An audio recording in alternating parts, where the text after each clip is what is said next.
नमस्कार सर, क्या नाम है जी आपका? मेरा नाम अरुण गोटी है। मैं पूर्व जिला केंद्रीय सहकारी बैंक का अध्यक्ष रह चुका हूँ। अच्छा, आप अध्यक्ष रह चुके हैं तो सर हम आपसे जानना चाहेंगे कि जो सतलोक आश्रम बैतूल है, इस आश्रम में किस प्रकार की व्यवस्थाएं बनाई गई है और आपको यहाँ आकर के कैसा लगा?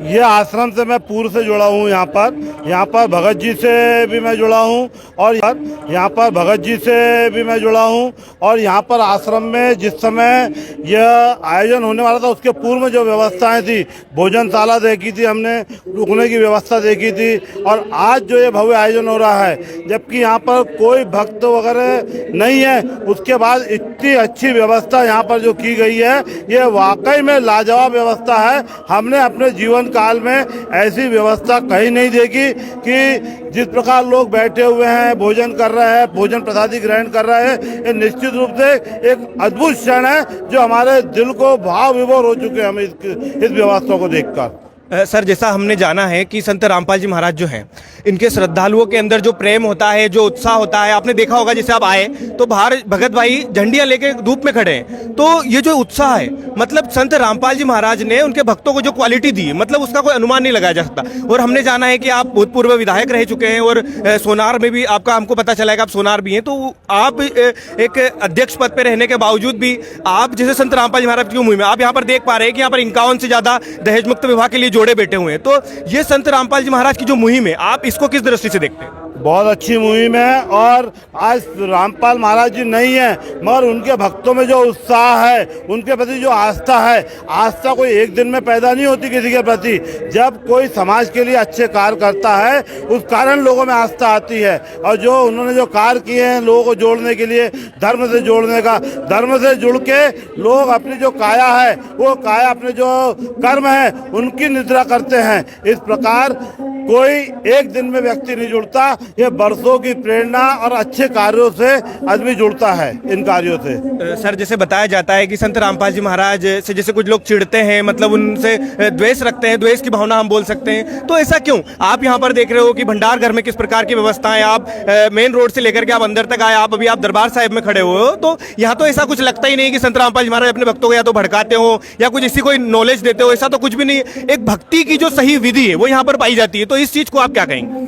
देखिए, राजनीति के कारण संत रामपाल महाराज जी के ऊपर जो कार्रवाई की गई है, एक राजनीति से प्रेरित होकर जो कार्रवाई हुई है, इसकी हम घोर निंदा करते हैं कि आज ऐसे व्यक्ति जो धर्म से लोगों को जोड़ने का काम कर रहे हैं, समाज को कुरीतियों से अलग करने का काम कर रहे हैं, समाज को सही दिशा देने का काम कर रहे हैं, और ऐसे संतों के ऊपर यदि कार्रवाई करते हैं तो निश्चित रूप से ठीक है, आज आपकी सत्ता है, आपने कार्रवाई कर ली, मगर आने वाला समय निश्चित रूप से रामपाल महाराज जी हमारे बीच में आएंगे और उनको कोर्ट के माध्यम से भी जो उनका जो कार्य नहीं किए हैं उनसे उनको छुटकारा मिलेगा और वो भक्तों के बीच में आके समाज को नई दिशा देने का एक बहुत जल्दी काम करने की ऐसी हमारी इच्छा है कि बहुत जल्दी उस पर कुछ ना कुछ कार्रवाई होगी और वो हमारे बीच में भक्तों के बीच में आएंगे। सर, जैसे यहाँ पर आज 51 जोड़ों का दहेज मुक्त विवाह है, जिसमें अंतरजातीय विवाह तक है, तो ये जो मुहिम है अंतरजातीय विवाह, ये आज के समय में, वर्तमान में, एक ऐसे समय में जहाँ पर एक भागदौड़ चल रही है, एक रेस चल रही है जातिवाद को लेकर, समाजवाद को लेकर, तो इस चीज को आप क्या कहेंगे? आज संत रामपाल जी महाराज ने सबको एक कर दिया, मतलब आज यहाँ पर अंतरजातीय विवाह हो रहा है, इसका मतलब ये है कि उन्होंने पूरी जातिवाद का जो एक प्रथा है उसको आज खत्म करने की मुहिम है। तो उस चीज को आप किस दृष्टि से देखते? देखिए, ये जो अंतर्जातीय विवाह हो रहा है, ये रामपाल महाराज की प्रेरणा से ही हो रहा है। आज उनकी प्रेरणा नहीं होती तो इतने लोग यहाँ पर इकट्ठा नहीं होते। और ये जो विवाह के बंधन में बनने जा रहे हैं कि कौन कौन भाई दूल्हा किसी अन्य समाज का है, दुल्हन किसी अन्य समाज की है, ये उनकी प्रेरणा से ही एकजुट होकर लोग इस मुहिम को आगे बढ़ा रहे हैं। ये बहुत बड़ी बात है कि वो आज हमारे बीच में नहीं है, मगर उनके उद्देश्य को लेकर, उनकी प्रेरणा को लेकर आज जो यहाँ पर इतना एक नज़ारा, अद्भुत नज़ारा है, जो यहाँ पर सामाजिक लोग, अदर सब अन्य समाज के लोग यहाँ पर आके जो उनकी प्रेरणा है, उनके जो दिए वाले उपदेश हैं, उसको आगे बढ़ाने का काम कर रहे हैं। और एकजुट होकर उन्होंने दिखा दिया कि हम रामपाल महाराज के दिए वाले जो उद्देश्य हैं, उनके उपदेश हैं, उन पे आगे चल के इस कबीर पंथ को हम आगे लेकर जाएंगे और सबको एकजुट करने का, जोड़ने का काम करेंगे। सर, जैसे हमने पाया कि बाहर एक प्रदर्शनी लगी हुई है जिसपे लिखा हुआ है कि जीव हमारी जाति है, मानव धर्म हमारा, और हिंदू मुस्लिम सिख ईसाई धर्म नहीं कोई न्यारा। मतलब संत रामपाल जी महाराज ने एकमात्र विश्व के अंदर सभी धर्मों को, संत रामपाल जी महाराज जी का जो ज्ञान है, आप देखो, ऐसा कोई समाज नहीं है, ऐसा कोई धर्म नहीं है जिसके ऊपर उनका सत्संग ना हो, उनके ऊपर उसकी बुक नहीं हो। जो सत्य है, उन्होंने सत्य को सामने लाने का काम किया। तो इस चीज को आप किस दृष्टि से देखते हैं?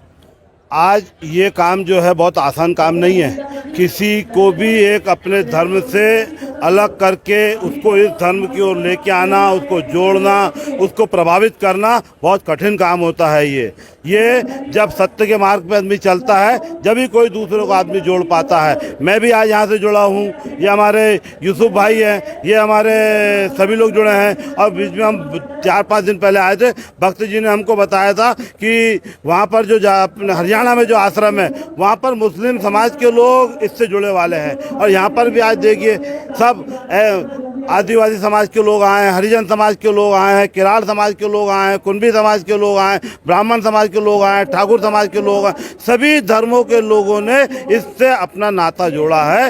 ये बहुत बड़ी उपलब्धि है इस आश्रम के लिए, इस कबीर पंथ के लिए, और आदरणीय रामपाल महाराज के लिए बहुत बड़ी उपलब्धि है कि उनके भक्त उन पर विश्वास कर रहे हैं, उनके ऊपर उनकी पूर्ण आस्था है, पूर्ण निष्ठा है। ये बहुत बड़ी उपलब्धि इस कबीर पंथ जो धर्म चल रहा है उसके लिए बहुत बड़ी उपलब्धि है ये। धन्यवाद सर, आपसे बात करके अच्छा लगा। हम